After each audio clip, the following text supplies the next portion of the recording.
문제는 그 피해 학생의 학부모가 이렇게 재발 방지 각서를 요구한 사안이었거든요. 그러니까 이 재발 방지 각서를 가해 학생들에게만 요구를 한 게 아니라 교사들에게.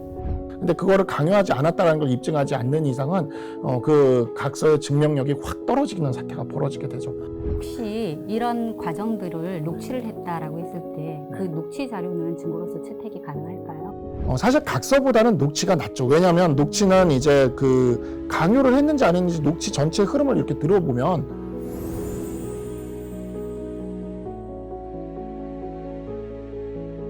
여학생들 사이에서는 참 뒷담화 같은 게 많이 일어나는 것 같아요. 이 사안도 고등학교 1학년 여학생들 사이에서 일어났던 일인데요. 잘 어울려 놀던 무리들 중에서 뒷담화하는 사건이 발생을 했거든요. 근데 교사가 다행히 적극적으로 중재를 잘해서 화해가 잘 이루어졌어요. 화해가 잘 이루어졌는데 문제는 그 피해 학생의 학부모가 이렇게 재발 방지 각서를 요구한 사안이었거든요. 그러니까 이 재발 방지 각서를 가해 학생들에게만 요구를 한 게 아니라 교사들에게, 교사들에게 재발하지 않도록 잘 교육을 하겠다라는 그 재발 방지 각서를 달라라고 요구를 한 사안인데 이 사안에 대해서 좀 궁금해요. 나중 문제를 생각을 해가지고 요즘 또 워낙 재발이 잘 일어나고 또 보복 폭행이 이루어지니까 하나의 증거자료 채택 차원에서도 이게 또 받으려고 하는 게 많더라고요. 이거를 재발 방지용 각서가 이게 받았다면은 나중에 그 부모나 저기 선생님까지도 이건 처벌이 가능한가요?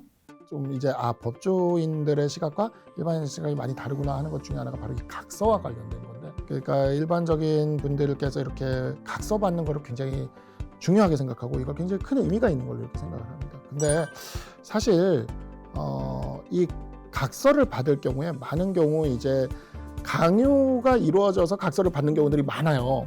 강요에 의한 각서는 효력이 없습니다. 그래서 각서를 써주는 사람들도 나중에 법정에 가게 되면 그 각서를 증거로 채택하려고 할 때 자기는 강요를 받아서 썼다라는 이야기를 꼭 합니다.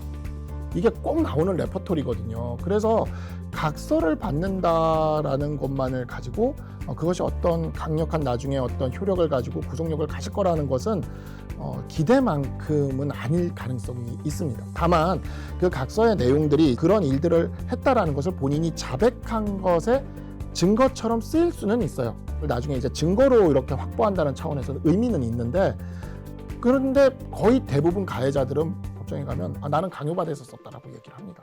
그거를 강요하지 않았다는 걸 입증하지 않는 이상은 그 각서의 증명력이 확 떨어지는 사태가 벌어지게 되죠. 그래서 각서에 너무 몰두하실 필요는 없을 것 같다. 너무 거기에 집착하실 필요는 없을 것 같다. 물론 없는 것보다는 나을 면은 있습니다. 이런 과정들을 녹취를 했다라고 했을 때 그 녹취 자료는 증거로서 채택이 가능할까요? 통신비밀보호법상 이제 대화자 간의 녹취, 그러니까 내가 말이 들어가야 돼요. 대신 내 말이 들어가는 상태에서의 녹취는 형사상 책임이 없습니다. 증거로도 모두 쓰일 수가 있어요.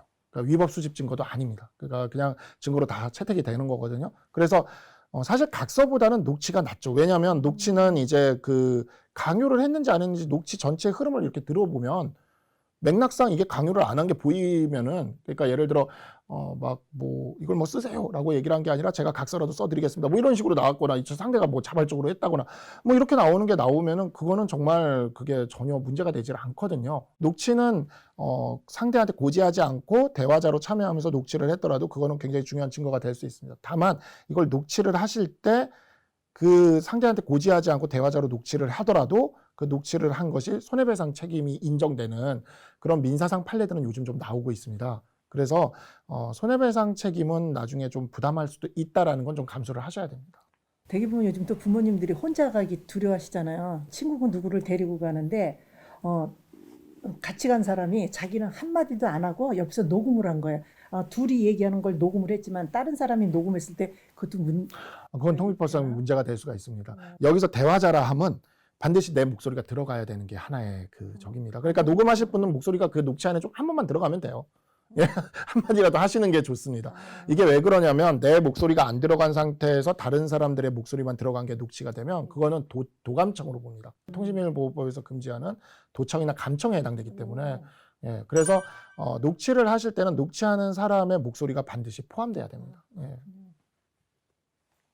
참 오늘 디테일하게 알게 되는데요.